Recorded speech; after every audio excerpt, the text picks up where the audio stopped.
Okay, so the name of the webinar, of course, is called How to Protect Yourself from IRS Collections and Resolve Your Back Taxes, presented by myself, Desiree. Okay, so who am I? My name is Desiree Anderson, and I am a certified public accountant licensed in the state of Georgia. I'm also an enrolled agent, and for those of you that don't know what an enrolled agent is, we are individuals licensed by the Internal Revenue Service or by the IRS to represent taxpayers. So that's what we do. It's not a very popular designation in terms of people knowing about it, but it's a very important one because enrolled agents specialize on taxation. So usually if you're looking for someone who specializes on strictly taxation, you would seek out an enrolled agent. Now that's not to say that that certified public accountants don't specialize in that area, but with public accountants, we have the option to go either way. We can specialize in taxation or not. We don't have to. We can stay on the accounting side. But an enrolled agent specializes in the area of taxation, so they're a very good resource. I'm also a year-round tax advisor and an accountant, and I like to claim to be a public speaker. Because years ago, I would rather be dead than speak in public. So now I'm trying to reverse that. And rather than being the person in the coffin, I'd rather be the person giving the eulogy. So that's changing. And I'm also an educator. I love to educate. I think education is very important. Okay, so who is this webinar for? So this webinar is for anybody who owes money to the IRS or anybody who actually has, or a practitioner who has clients who may not do representation work, but you do have clients that happen to owe money to the IRS, and you may be trying to find a solution for that particular client so you can give them further advice.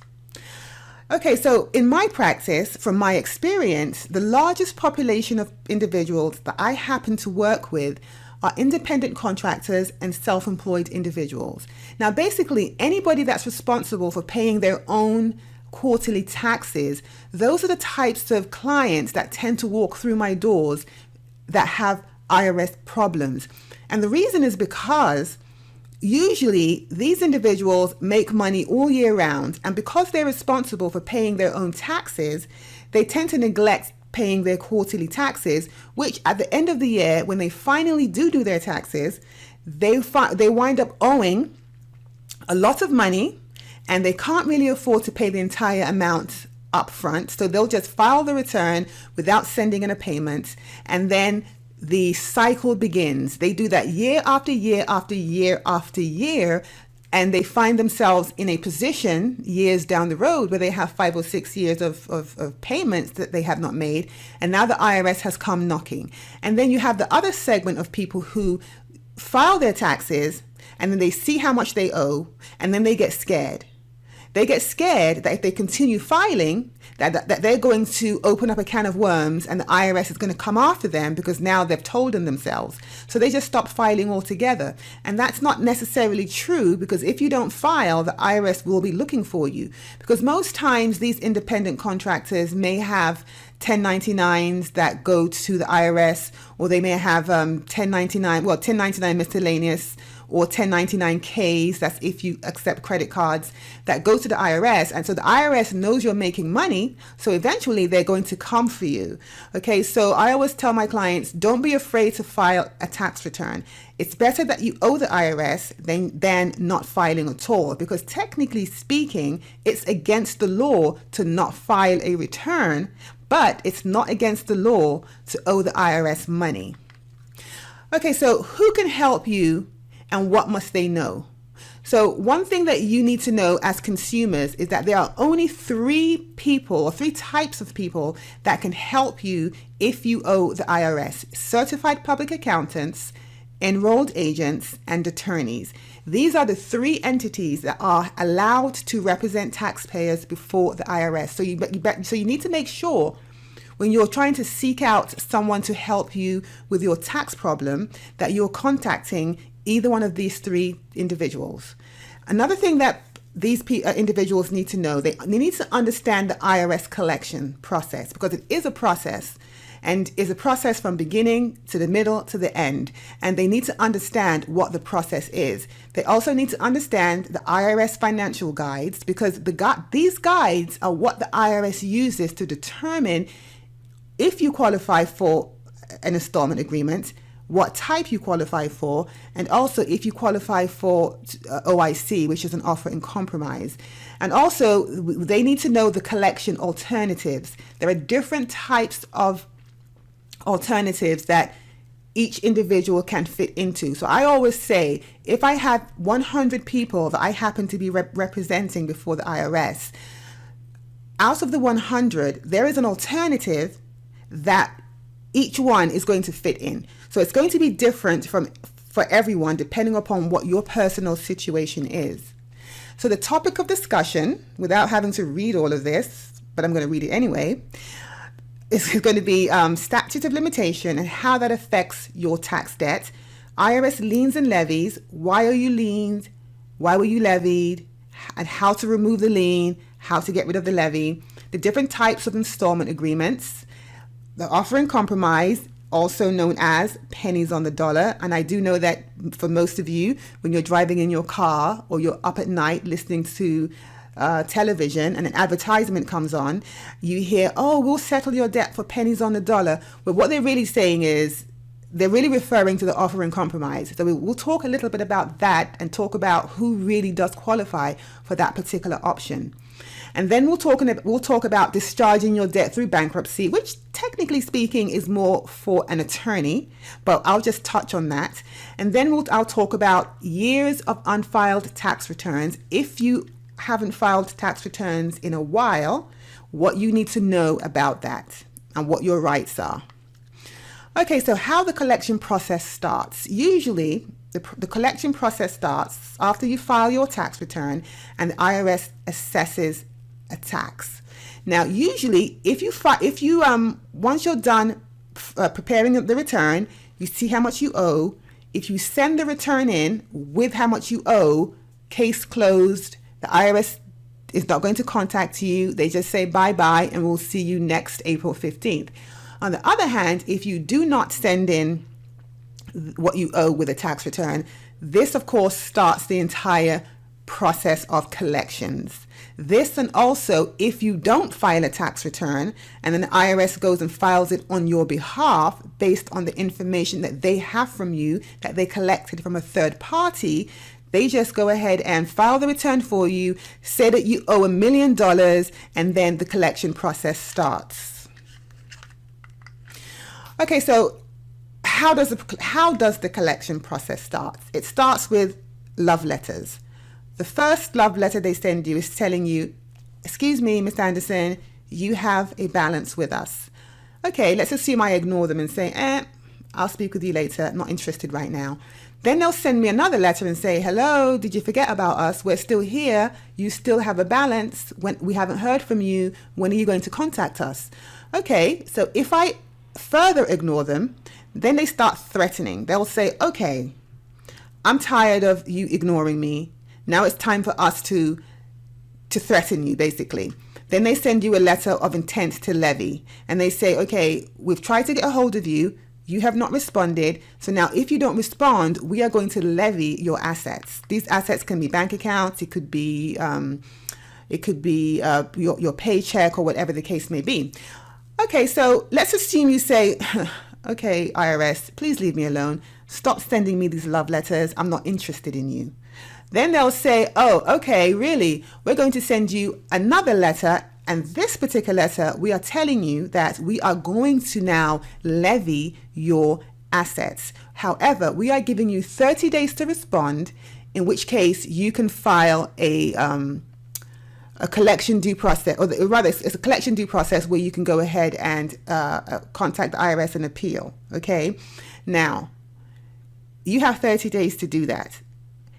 If you don't do that within the 30 days, then at any point moving forward, the IRS can surprise you and levy your assets. Now, let me just say this.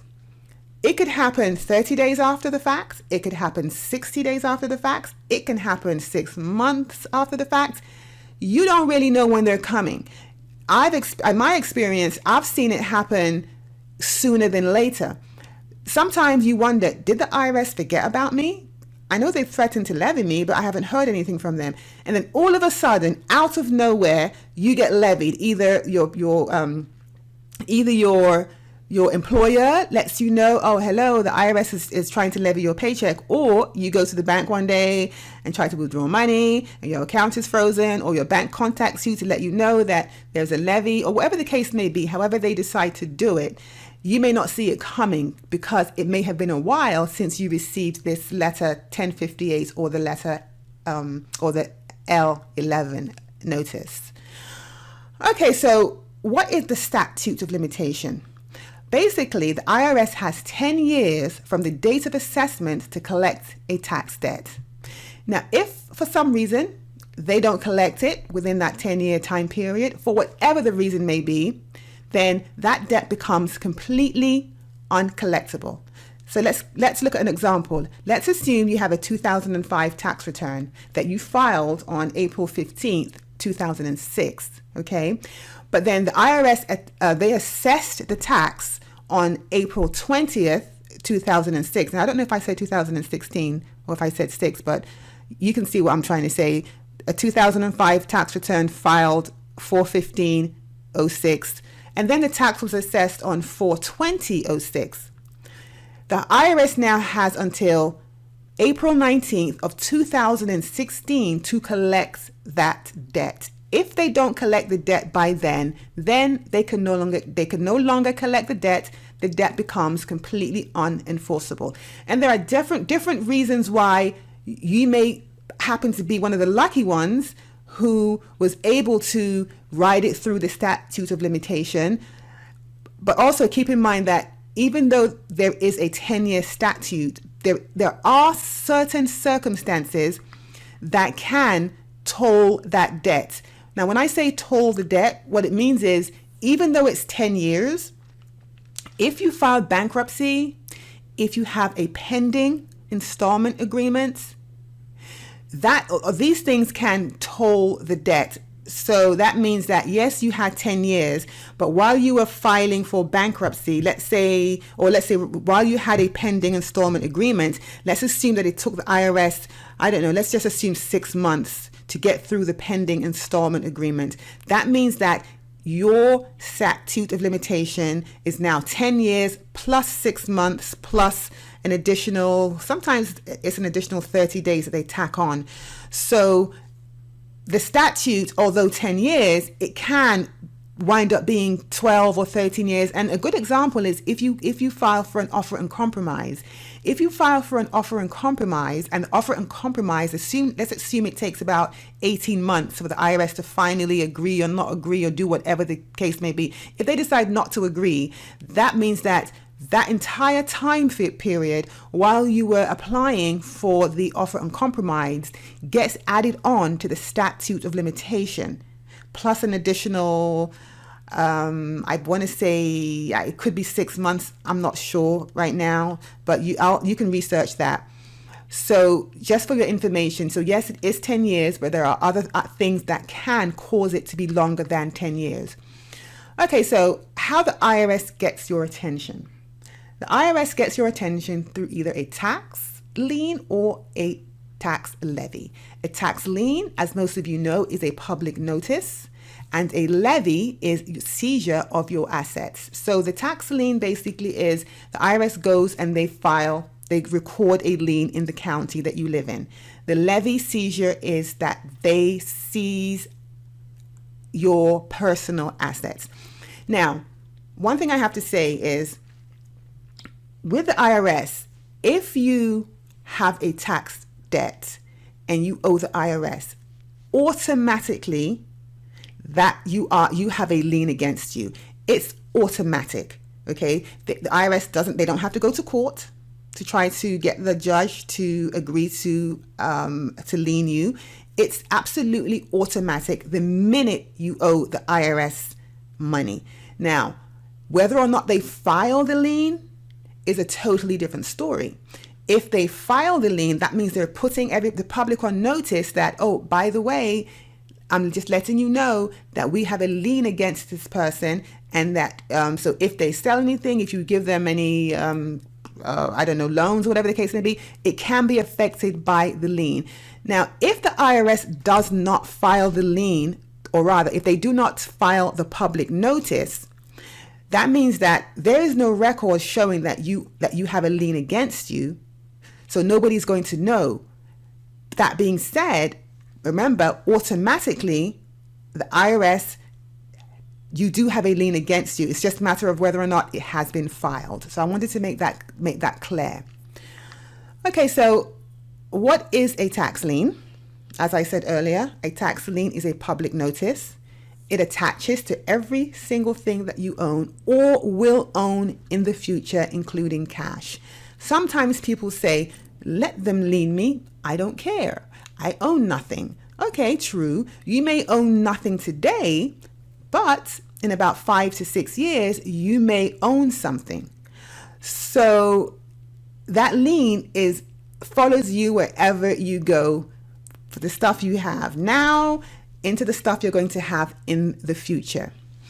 Okay, so usually with IRS lien, it supersedes all other liens with the exception of a mortgage and property taxes. Those are the only two liens that the IRS lien does not usually supersede.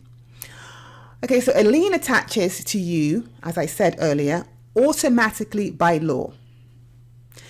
A notice may be filed if you owe over $10,000. So normally, if you owe over $10,000, this is when the IRS starts to say, okay, we may go ahead and just file the notice. Now, honestly, I've seen the IRS file a notice for less than $10,000. I have.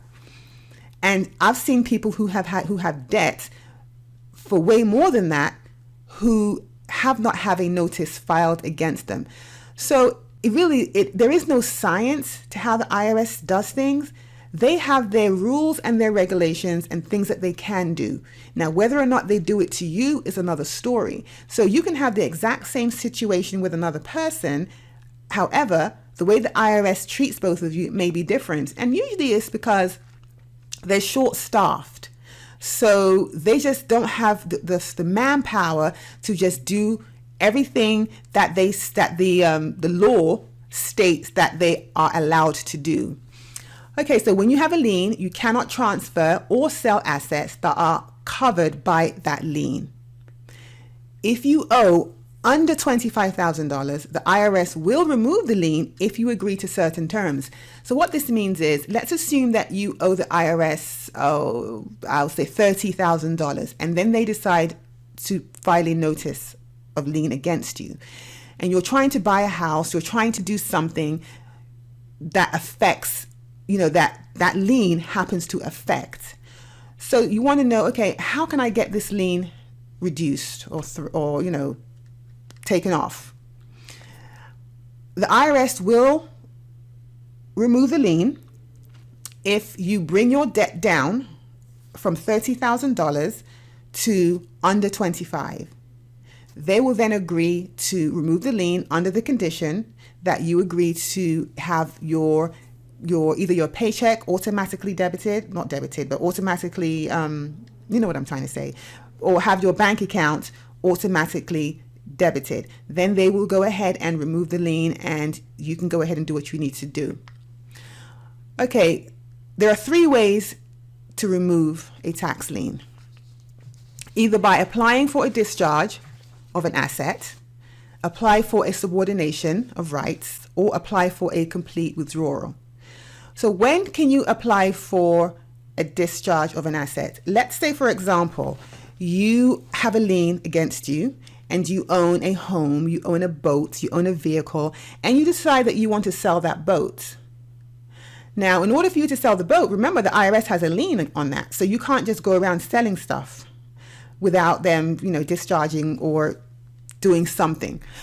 So the IRS will agree to discharge the lien on that particular asset if by discharging that lien, somehow it benefits the IRS. That means they're going to get money from you. It means that you are going to pay something down, which means now you can start afford to pay them more money.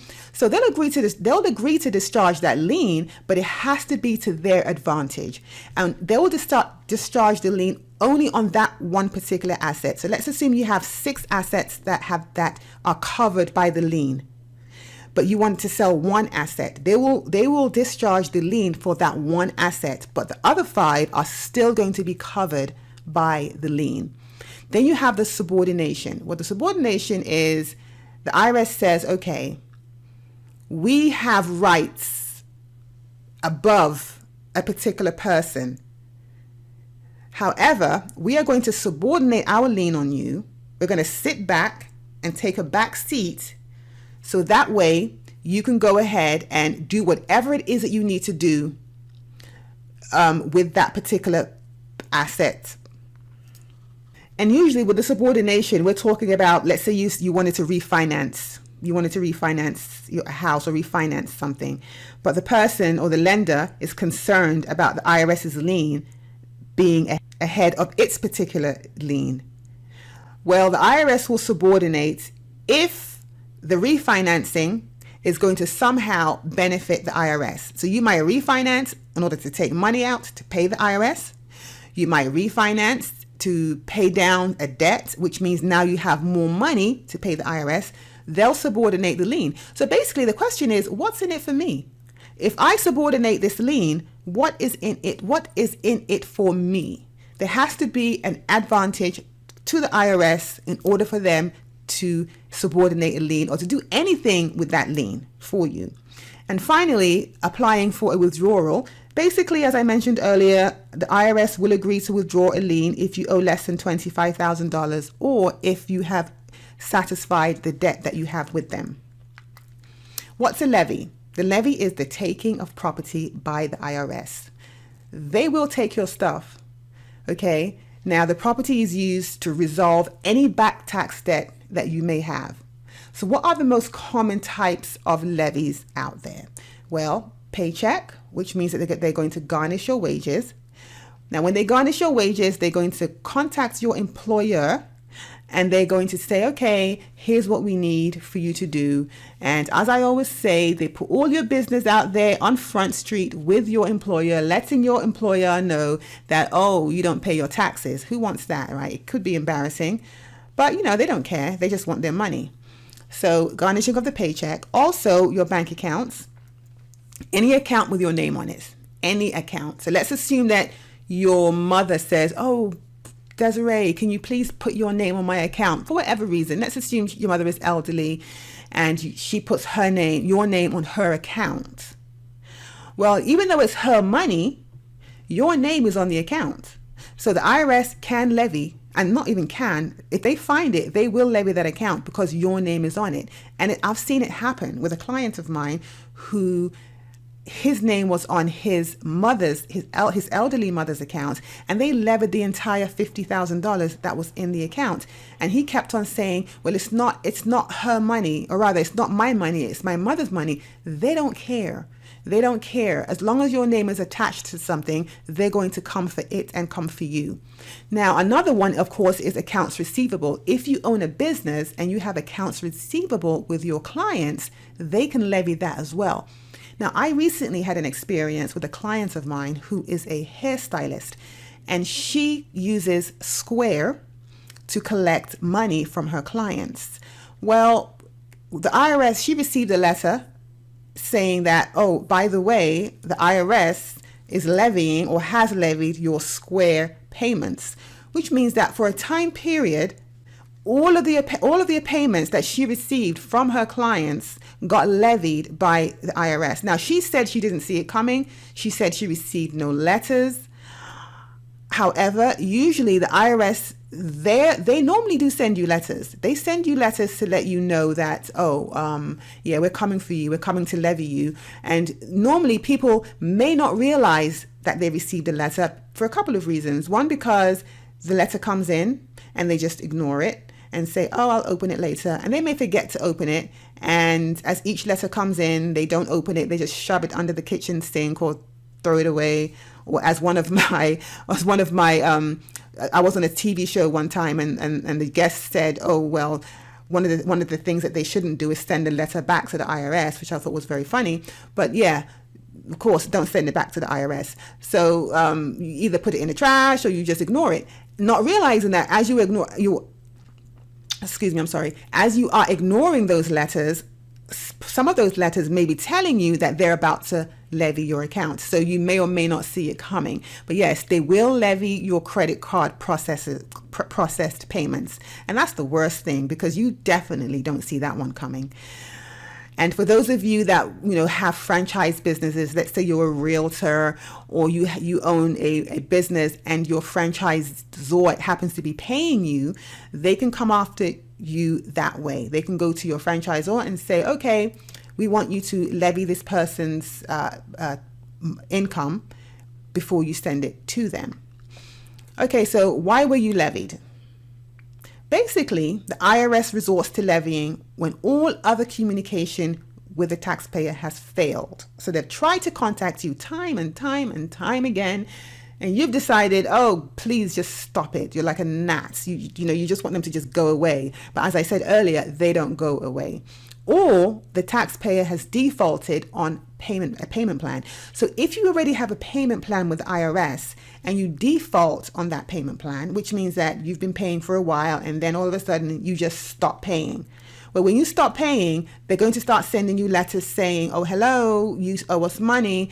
Of course, if you ignore that, they'll tell you, okay, either you pay us what you owe us or we're going to levy you. So those are the two reasons why people two reasons why people get levied, basically. Okay, so there are two types of levies. There's a regular levy, and then there is a continuing levy.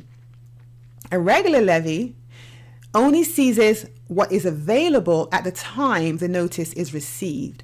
So that means that if you have $5,000 in your account when the IRS levies you, or when the bank actually receives the notice to levy, that's all the IRS is going to take. It's a one-time levy. They take the $5,000 and that's it.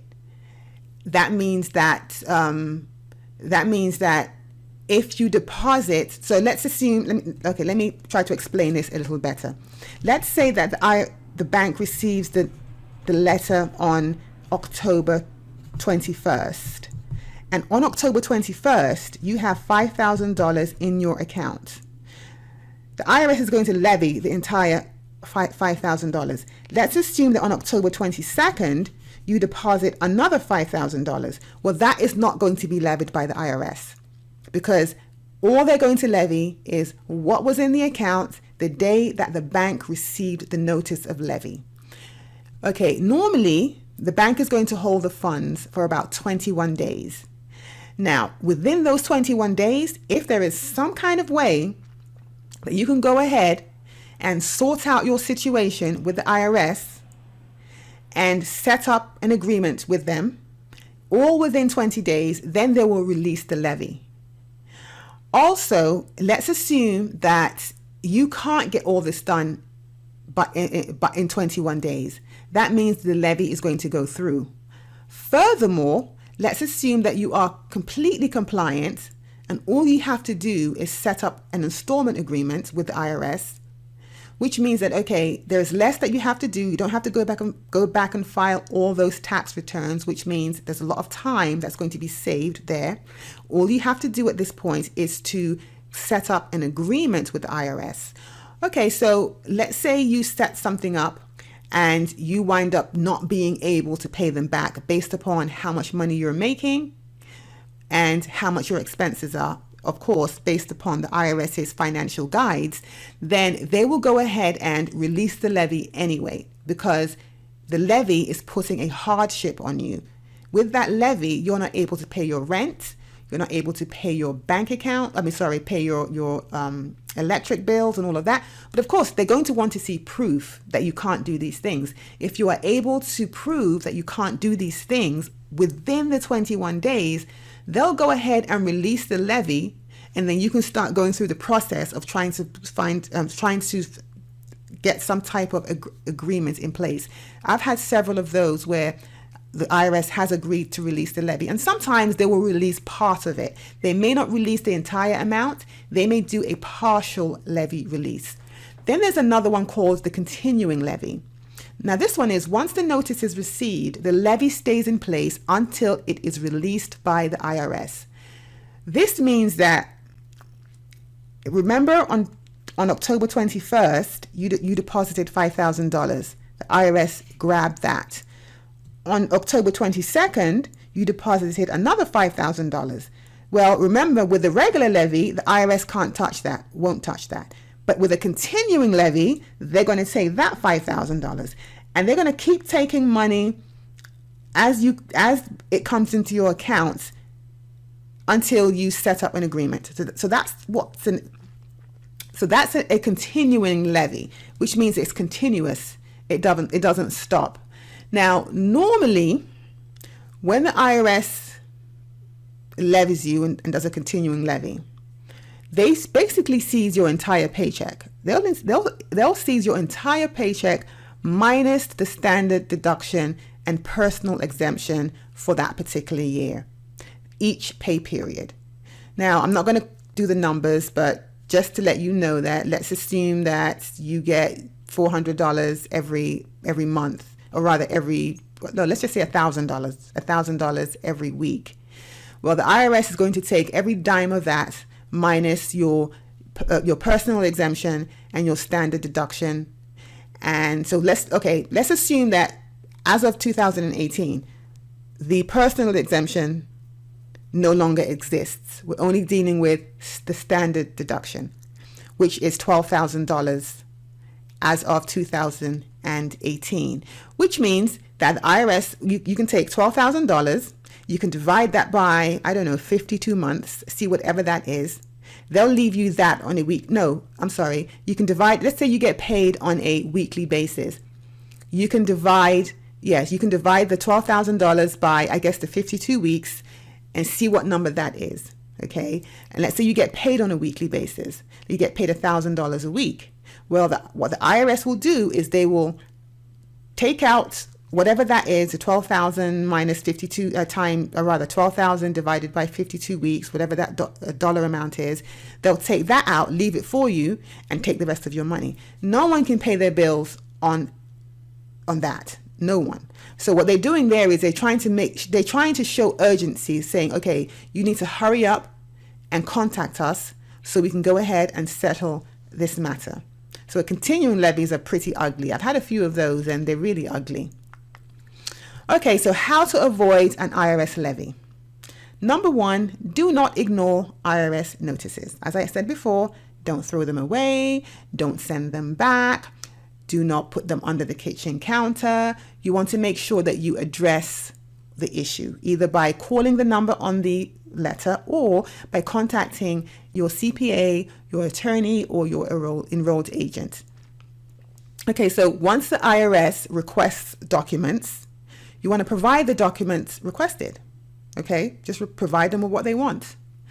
And third, do not default on a payment plan. If you have a payment plan with the IRS, don't default on it, because if you do default, then they will threaten you once again to levy you. Now, let's say that you're paying $500 a month for your IRS tax debt. And for some reason, something happened in your life that you can no longer afford to pay $500. And it's legitimate. Whatever happened is a legitimate reason why you can no longer afford it. And your finances show that you can no longer afford it. Well, rather than just not paying the IRS anymore, you can actually get that agreement recalculated. So all you have to do is resubmit your financials to the IRS. They'll look at the numbers. And if after they review it, you can now only afford to pay $150 a month, they're going to say, fine, not a problem. We'll take the $150. You no longer have to pay us $500. So don't ignore it. Just, face the problem. Say, okay, I can't afford it. And try to get your agreements recalculated. Okay, so can I request a levy release? I think I discussed that earlier. Yes, you can. You must provide full financial information to request a levy release. You must demonstrate that the levy creates a financial hardship. This is something I mentioned earlier. If it is proven that it presents a financial hardship, the IRS will release either the entire levy or partial.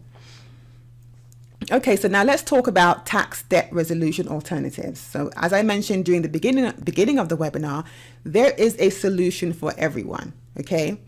So we have something called currently not collectible, we have installment agreements, and we have the oh so famous offer in compromise that everybody seems to want to be eligible for.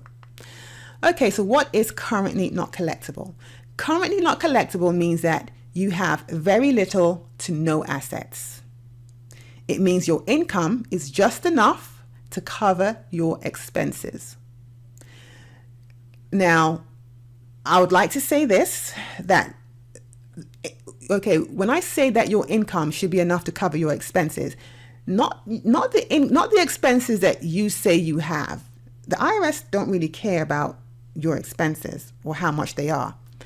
There is a guide, okay? It is based upon the IRS's standard.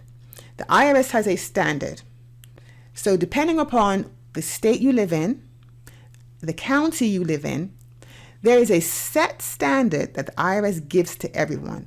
They'll say, okay, you live in DeKalb County, therefore we're telling you that we are giving you, I'm just throwing out some numbers, $1,500 a month for expenses. That's all you are allowed. If you have more than that, then let's talk. Let's see if somehow or another it's okay with us. But for the most part, they go by their standards, give or take. So you can't just say, oh gosh, my expenses come to $8,000 a month. I can't afford to pay the IRS. That doesn't work. They don't care about the $8,000. All they care about, they'll say, you go figure out a way to reduce it. That's how they see things. Okay, so if you do qualify for currently not collectible, basically what the IRS is saying is, okay, you owe us money. You know you owe us money. We know you owe us money. However, it's clear to us that you can't afford to pay us what you owe us at this time. So what we're going to do is we are going to go ahead and take you off of collections for now and see what happens in the future. Now, when they take you off of collections, the penalties and the interest continues to accrue. It continues to accrue, which means that your debt is increasing. So if your debt happened to be $50,000, by the time it's all said and done, it might be $85,000, where 35 could be penalties and interest. It doesn't stop accruing. It continues to accrue. Also, in order for you to be eligible for currently not collectible, you must complete a financial statement. Now, the financial statement pretty much tells the IRS how much money you're making and what your expenses are. And like I said earlier, the financial statement is only giving you certain allowable expenses allowed by the IRS. And that's what they want to see. They want to see exactly what it is that you say you're paying and whether or not it falls under the umbrella of, okay, yeah, you can get away with that one, or you can't get away with that. Now, if you are put on currently not collectible, a tax lien will be filed against you automatically. So which means IRS will go to the public, go to your county and file the lien with the county. That's automatic when you are on currently not collectible. Now, generally speaking, the currently not collectible status normally lasts from year to year, meaning that they review your situation on a yearly basis. So let's say, for example, you're currently not collectible in 2018. Usually in 2019 or 2020, they're going to go back to see whether or not your financial situation has changed. Now, one thing that they do tell you, they say, okay, You are on currently not collectible, which is also called C&C. When your situation changes, we want you to give us a call and let us know that your situation has changed so that we can start to, take money from you. Now, let's be real. How many of us are going to call the IRS and say, hello, IRS. Okay, my situation has changed. I'm now making more money. I will now like to start paying you what I owe you. Now, most people aren't going to do that. Really, they're just not. And the IRS, they know that, but they still say, yeah, we want you to contact us. So because they know that people really aren't going to contact them, then what they do is they just do their own review. They'll do their own review and they'll see, okay, your situation has changed based upon records that we are receiving from outside individuals. So in other words, they may be receiving W-2s from your employer showing that you're now making more money. They may have received 1099s. They may have received some type of income showing that you're now making more money and now you can afford to pay them. So if they review your financial situation and they determine that you can now afford to pay them, then they're going to kick you off of C&C and start sending you those love letters all over again. I have a client who has that type of situation where she pulls money from a retirement account, and because of doing that, it kicked her out of currently not collectible status with the IRS, even though her true status hasn't changed, but it did kick her out of currently not collectible status, and now she is required by the IRS to start paying them all over again. So I'm working with her right now to try to change that and try to put her back into currently not collectible status. Now, let's assume that your financial situation does not change for the entire time that you have a tax debt, and it just so happens that each tax debt that you have reaches the statute of limitation. This means that the IRS will never collect the money from you, because if the statute expires, that means that they can't collect it. So if somehow, one way or another, you're able to remain in C&C for 10 years based upon the date of assessment for each tax return, that means that you will never have to pay the IRS again. Okay, so installment agreements. What is an installment agreement? Also known as an IA. So an IA is an agreement between you and the IRS that allows you to pay what you owe in monthly installments. Okay, so what if I can't afford to pay the IRS all at one time? Then, if that's the case, you qualify for some sort of installment agreement. So we have different variations of installment agreements. So there are basically 4 variations of them. One is called a guaranteed, one is called streamlined, and I'm going to talk about the streamlined because there have been some changes with that recently. Then there's a regular IA, and then there's a partial IA. So what's a guaranteed? So a guaranteed basically is that means that the IRS, no matter what, they're going to accept your whatever you propose to pay them. It's guaranteed. They're going to accept it. No questions asked. They don't want to look at any financials. They'll just say, sign on the dotted line and let's do this. Now, what are the stipulations for a guaranteed agreement? Okay, you have to owe the IRS less than $10,000. Number one. You haven't owed tax or had an IA in the past 5 years, meaning you mustn't have owed the IRS within the last 5 years. You must be able to pay the full amount within 3 years. So if you owe $10,000, let's divide 10,000 by 12. I don't have a calculator on me, but I'm sorry, not by 12, by 36, because 3 years is 36 months. I think it's like $278 if I'm not mistaken, which means that you would have to pay the IRS about $278 in order to pay them off within that 3-year time frame. So they don't care how much you propose to pay them. As long as it's going to pay off what you owe within that 3-year time frame, then they're going to approve the guaranteed agreement. And also, as I mentioned earlier, no financial statements are required. Then you have your streamlined agreement, which has changed, through the years. It has, fluctuated. So I know some of you have heard something called the Fresh Start Program. And I know people assume when the IRS says Fresh Start Program, they're saying, okay, we're going to throw away everything you owe and start from fresh. Meaning that, okay, you owed us $100,000. Okay, we forgive you. We're going to start from fresh. Now, let's move forward from that. Well, that's not really what that means.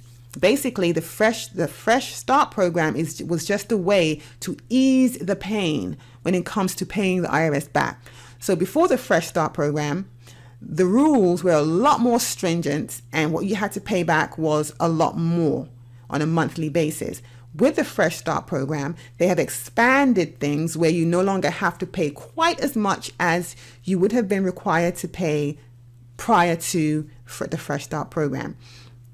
Okay, so who qualifies for the Fresh Start Program? If you owe less than $50,000, you qualify for the Fresh Start Program. Now, you see it says 100,000 beside that because I think it was in 2017, if I'm not mistaken. It may have been September or sometime in 2017. There was a pilot program that was started by the IRS where they tried to expand the Fresh Start Program from $50,000 to $100,000, meaning they were going to place the exact same rules for the streamlined agreements for people that owe less than 50, from now people that owe 100 or less. Now, this particular program was extended through September of 2018, which is last month. Oh no, wait a minute, we're in November now, which was a couple months ago. So it expired 2018 September 30th. However, I have heard that they're going to make it permanent. Now, I'm not 100%, well, I'm almost 95% sure that that's the case, that they are now making it permanent. So now everything that I'm saying about streamlined not only applies to $50,000 and less, it pretty much applies to $100,000 and or less, with a couple of variations. Okay, so for a streamlined, you have to be able to pay the IRS back in 72 months. However, that changes to 84 months if you owe between 50 and 100,000. So by them expanding the amount of time that you have to pay them back, it reduces what you have to pay on a monthly basis. Now, the disadvantage to this is, of course, interest and penalties keep accruing, which means you wind up paying them more, but at least it's less painful on a monthly basis. Now, the advantage of this streamlined agreement is not only the fact that the IRS has said, okay, we are going to go ahead and expand the amount of time that we're going to allow you to make the payments, but we're also, because prior to the Fresh Start, it was, you had to pay back in 60 months. So you had to pay back what you owed in 60 months, which is 5 years. Then they changed that to 6 years, 72 months. Now they've changed it to 84 months if you owe between 50 and 100. But now the main advantage to this streamlined agreement is the fact that you no longer have to show financial statements. And you'll see what I'm talking about. You'll see the advantage of that when I move on to just a regular IA. You'll see what the difference is. Okay, so for a regular IA, you have to owe, I'm assuming now it's over 100,000, since the 50 to 100 now falls within the streamline. Now one other thing. Also, I do believe that if you owe between 50 and 100, even though you're not really required to show financials, I do believe that between 50 and 100, you have to agree to a direct debit from your bank account or to have a payroll deduction. If you agree to that, then the IRS won't look at financials.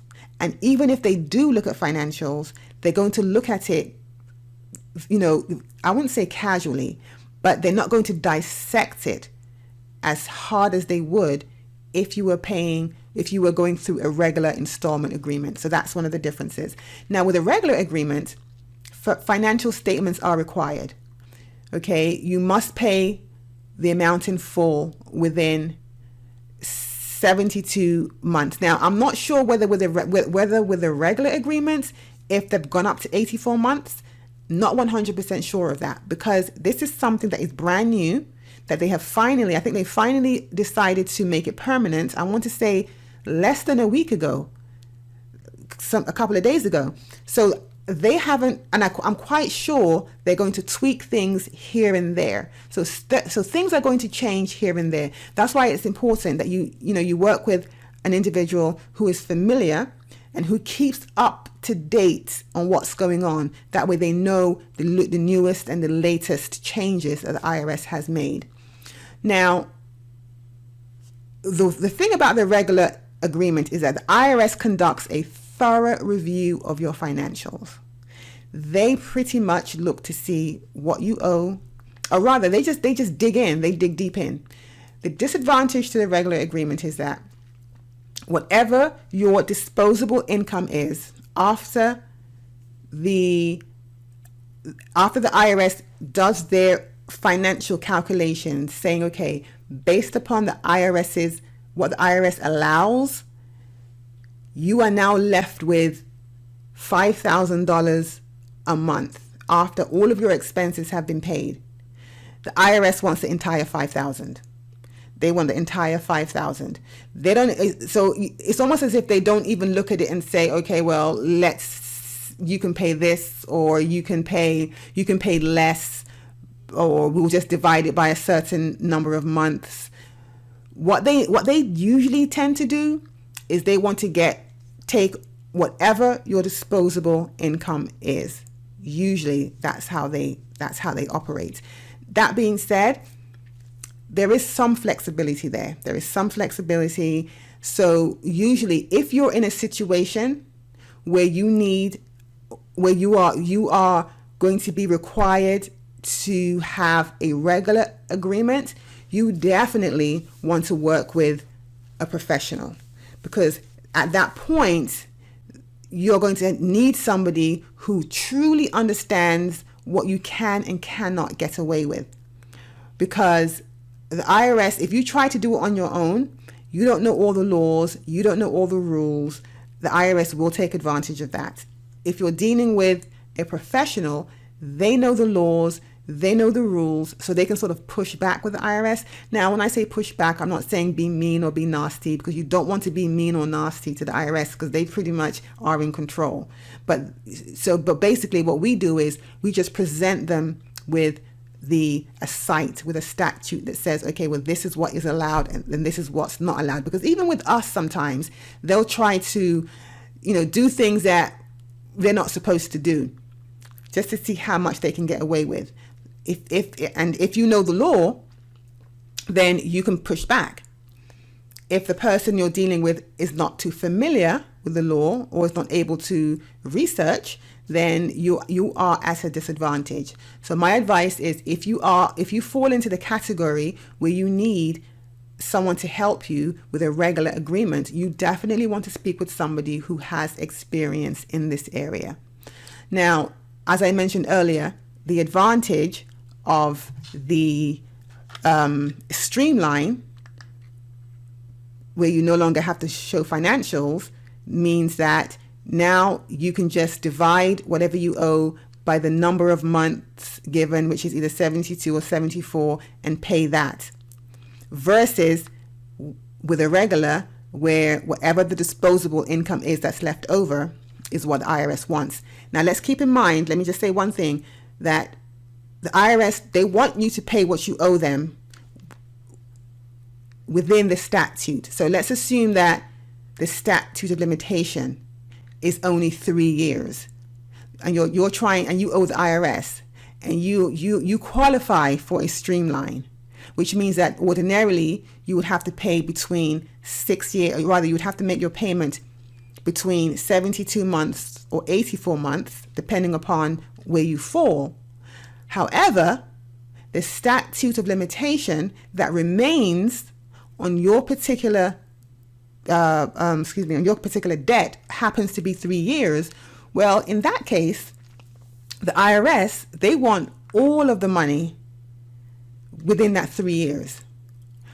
However, once again, as I mentioned earlier, there's a solution for everyone. Let's assume that is you, but you can't afford to pay them all what you owe within the statute of limitation. Then there's something called the partial agreement, okay? Also known as the PPI. So it's partial pay installment agreement. I believe that's what it means. So this particular agreement, you can qualify if the statute of limitation happens to be running out, or even if the statute of limitation is not running out. Let's assume that you still have about 9 years, but you can still only afford to partial pay. That's fine as long as the financials says the same thing. Okay, so what's a partial pay? It's the same as the regular agreement, but with one exception. The taxpayer isn't able to pay the balance due in full within the statute of limitation. The IRS will revisit your liability, usually within about 2 years, to see if you can afford to increase your monthly payments. Now, when they're doing a partial, you have to submit financials, because if you can't afford to pay everything, the IRS wants to make absolutely sure and be certain that you truly cannot afford to pay everything. And the only way that they're able to make that determination is if they look at your financials. If your financials say, okay, based upon what this Mrs. Anderson's financials, when it's all said and done, all she's left with at the end of the month is $150. Now, technically speaking, based upon what she owes, she's required to pay $1,000 a month. But because she's only left with $150, we'll take the $150, because they'd rather take something than take nothing. So we'll go ahead and take the $150, and we'll say, okay, we'll just take that. But we're going to check up on you in about 2 years to make sure that nothing has changed. If nothing has changed, then okay, we'll keep accepting the $150 until the statute of limitation runs out, and then you're good to go after that. And even then, if something should happen where now all of a sudden you can only afford to pay $50, well, that's fine too. You just resubmit financials. The IRS will take a look at it, and they'll say, oh, okay, she can only now afford to pay us $50 from $150, even though she's supposed to pay us $1,000, but that's fine. We'll take the $50. Something is better than nothing. Now, there's also something that's called a 1-year option. Now, the 1-year option gives you an opportunity to adjust your expenses. Now, what this is let's say that you have, I work with clients who, I'm able to get this particular option for them because they may have a lot of debt. Let's assume that their debt every month comes to about $8,000. Well, clearly, the IRS is going to say, I don't care that your debt is $8,000. You owe us money. You go figure out a way to bring that debt down. So what do you do? Now, with this particular option, you pay less than the IRS requires for about a 1 year, for a 1 year period. They give you that 1 year period to adjust your expenses. After the 1 year is up, they absolutely require you to start paying the minimum amount. So what they're basically saying is, okay, we want you to take those. Okay, you have $8,000 in expenses. We're only going to give you, based upon your financials, you qualify for $2,500, but you got $8,000. Go figure out a way to get rid of the $8,000 and bring it down to $2,500, or bring it down to what we will allow. And in this case, it's $2,500. Bring it down to $2,500. We give you 1 year to do this. Okay. Once that year is up, we want our 25. We don't care how you do it. Get it done.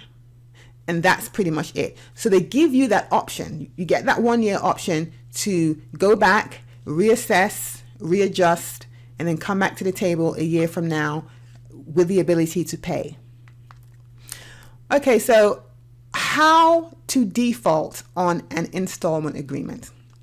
Okay, well, I put 3 different ways of how to default on an IA. Okay, one is to incur new tax debt.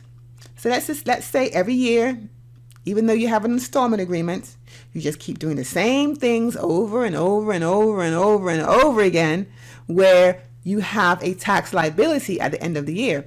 As an independent contractor, what you're doing is you're not paying your estimated taxes. So at the end of the year, you wind up having another tax debt.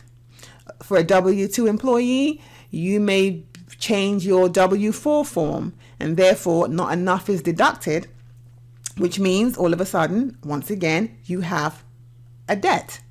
Or you may go pulling money out of your retirement account without making the necessary payments to the IRS. Well, what happens? Well, you have a tax debt. So one way to default on an agreement is to keep incurring more tax debt. So you want to not do that. Another way to default is to fail to fail to file your tax return timely. So your tax return is due on the 15th of April of every year.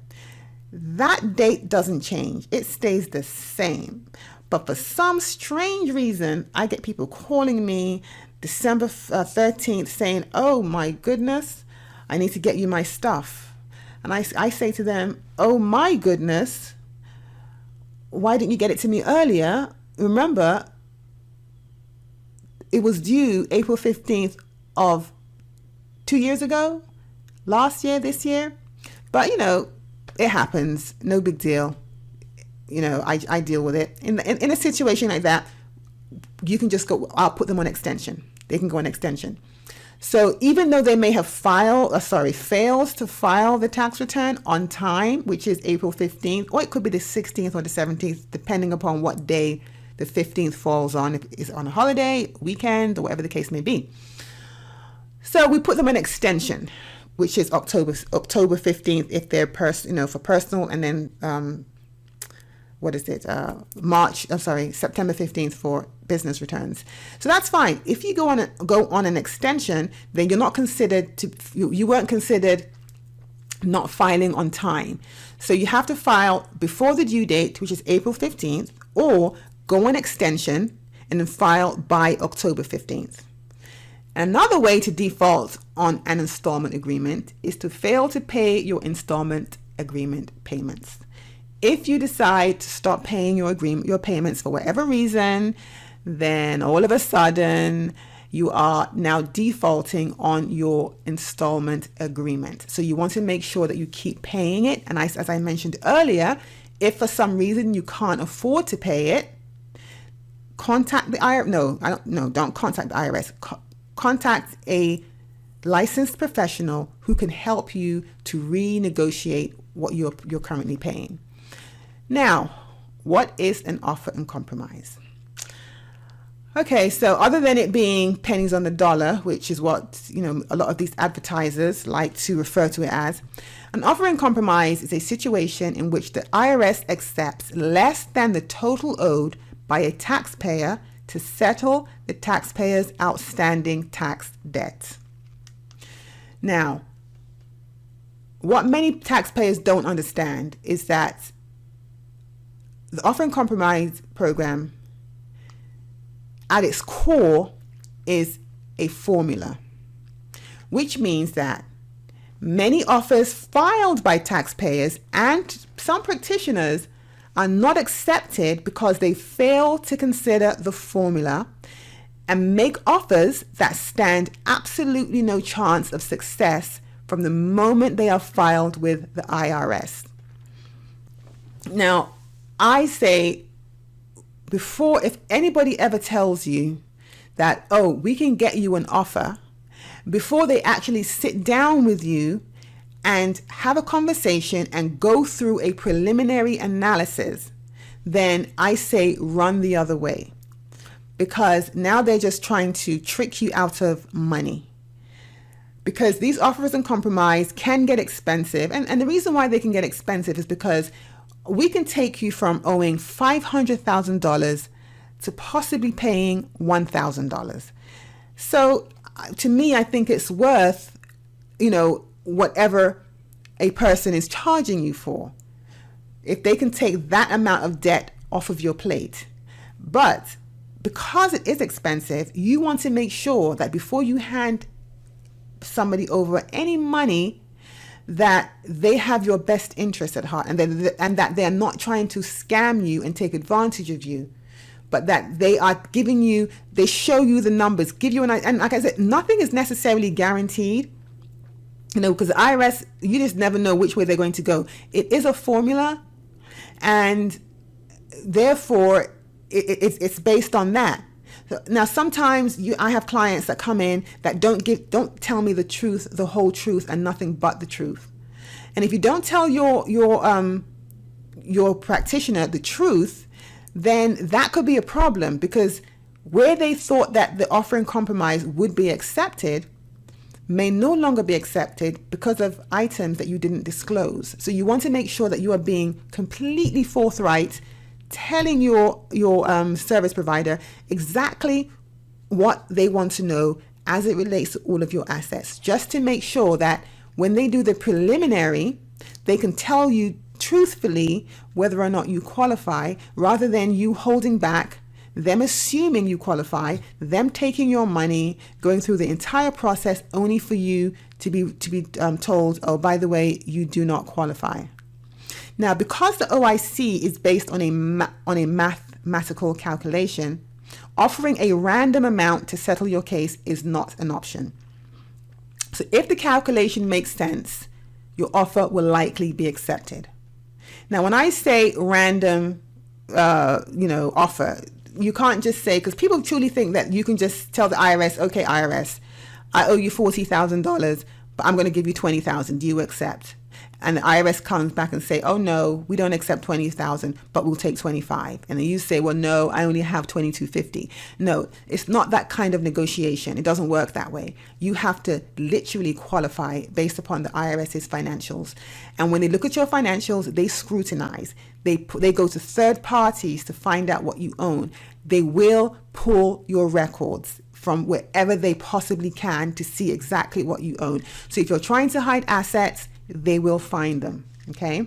Now, the IRS accepts or denies an offer based on the reasonable collection potential, meaning that they are going to accept it or they're going to not accept it based upon how much they think they can collect from you. If they believe they can't collect anything from you, then they'll take the offer. Like I said, something is better than nothing. But if after doing all the calculations, they realize, oh no, we can get more out of this person, then they're going to try to collect every single dime that they possibly can. Now, we have three types of offers in compromise. We have doubt as to collectability, we have doubt as to liability, and we have the effective tax administration. Now, the doubt as to collectability says that, okay, more than likely, we're not going to be able to collect all the money. Miss Anderson owes us $500,000. It is clear by her financials that we will never be able to collect that from her. So let's go ahead and negotiate. Okay, fine. Doubt to liability means that you are saying that, I don't owe this money. I have no idea what you're talking about. You say I owe $120,000. Well, either I don't owe you anything, or by my calculation, I only owe you $20,000. That's doubt as to liability. So you're saying, no, I don't owe all this money. And then finally, you have the effective tax administration, which means that the IRS has gone through they have gone through all of your financials, and it has been determined that you owe them the money And not only do you owe them the money, you can afford to pay them based upon the assets that you own, whether it be cash in your account, whether it be your home that's paid off that has tons of equity, whether it is a ton of boats that you might own, whether it is a retirement account. So whatever the case may be, they see that you can afford to pay them. However, for some reason, although you can afford to, you're not able to and the because can be because you are sick, you have cancer, or you have some type of debilitating illness that is going to require you to use the money that you have to take care of yourself. You may be a retired individual. So let's say you're retired. You have absolutely no more money coming in. Okay, you have no more money coming in. So whatever you have got to live on it. So let's say you're 65 years old. Either you're retired due to disability, and the IRS's calculation says that more than likely you are a female, 65 years old, you live here, which means more than likely you're going to live to about 1,000 years old. Then there is a calculation that you need to come to see whether or not by you paying them what you owe them, it's going to cause you to not have any money to live. And once again, like I said earlier, if you are sick and you have incredible debt, bills you have to pay for your medical care, then you may fall under the category where you don't have to pay them back. Now, this is very, very difficult to get. Okay, it's not easy to get this. More than likely, if you apply for the Effective Tax Administration, more than likely the person who is actually the OIC officer who is handling it is likely going to say, sorry, we reject it. You're more than likely going to have to go to appeals with this one. And if you have all of your paperwork in check, all of your paperwork intact, and you can prove whatever it is that they want you to prove, you should be fine. But it's a hard one to get, but it is available.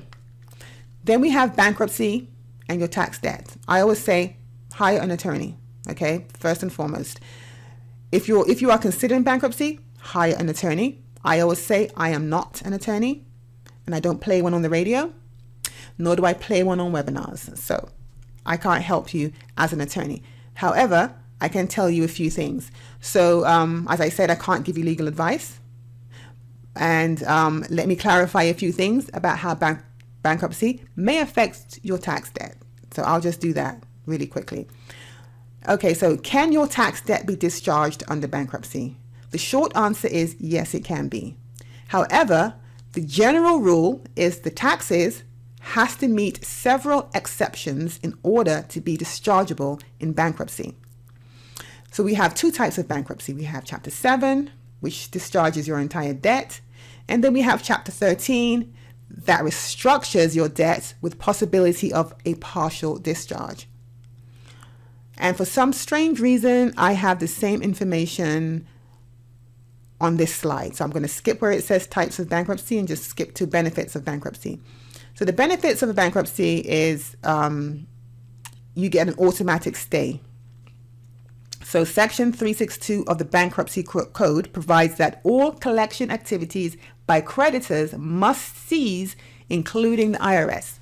So which means if you owe the IRS, the minute you go into bankruptcy or somewhere there, they cease to try to collect money from you.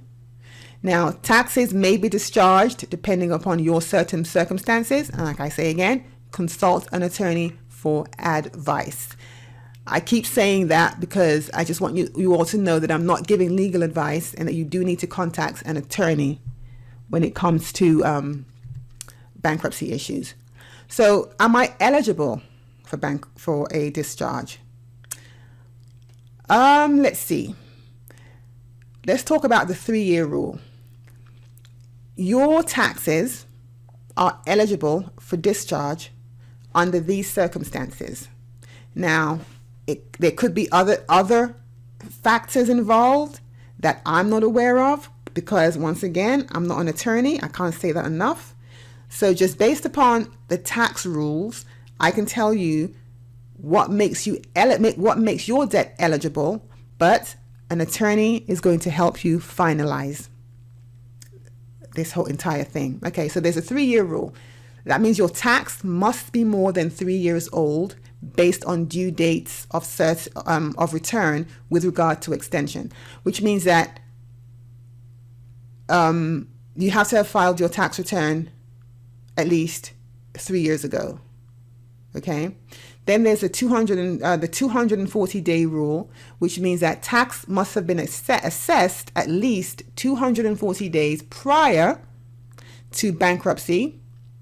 And this could be any additional tax from an exam or from an amended return. So let's assume that you submitted your tax return, you were assessed, everything is all good, but then something happens where an additional tax was assessed on that same tax return.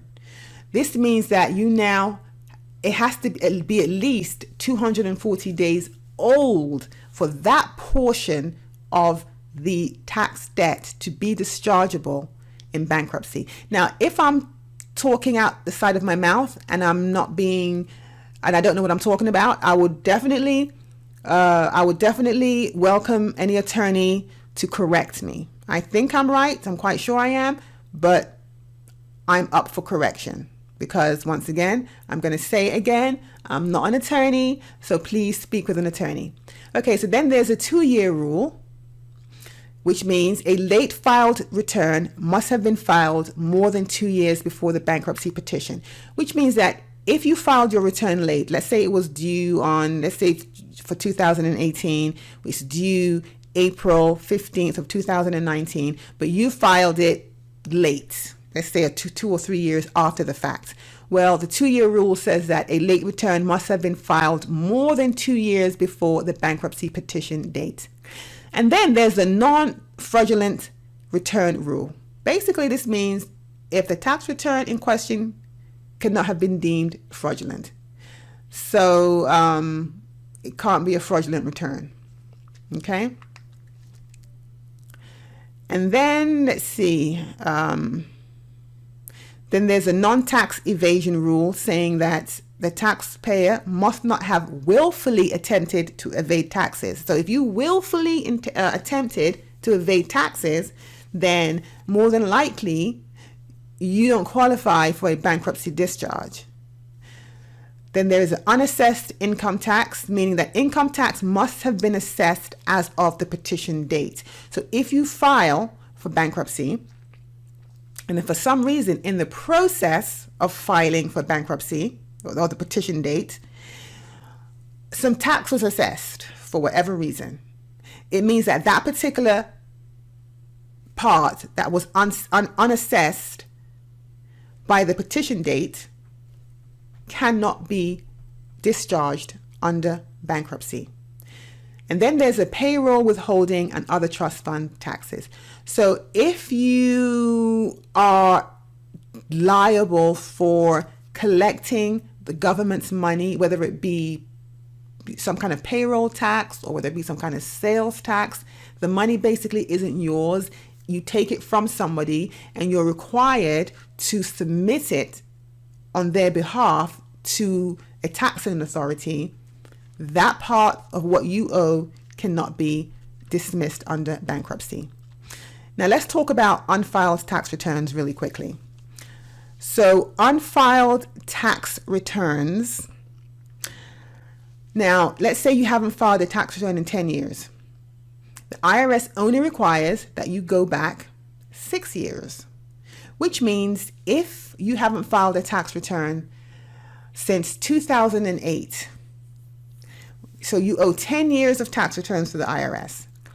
You are not required to file all 10. By law, you are only required to go back 6 years, and that's it. Now, you can choose to go back more than that if you have to for whatever reason. Now, the reason can be that you're applying for a particular job, a particular position, and that position is asking you the question, have you filed all of your previous tax returns? Well, before you check the box yes, you want to think back and say, did I really? So if you took advantage of the 6-year rule and did not file the prior 4 years, then you're not really supposed to check the box yes, because technically speaking, you didn't file all of your returns. So if there is a reason like that or some other reason that is going to require you to file all prior 10 years, 11 years, 20 years, whatever the case may be, then yes, you go back and file for that reason. But strictly for IRS purposes, you're only required to go back 6 years. Now, there is, of course, the 6-year rule exception, which means that if the income came from illegal sources, then you don't fall under the 6-year rule. If you're hiding or concealing assets, you don't fall under the 6-year rule, or any other reason that benefits you. So if there's a reason why you didn't file it that benefits you in some way that the IRS, looks funny on, or rather looks at looks at you side-eyed, basically. They're going to use side-eyed and saying, really, did you really do that? Well, under those circumstances, then the 6-year rule does not apply to you.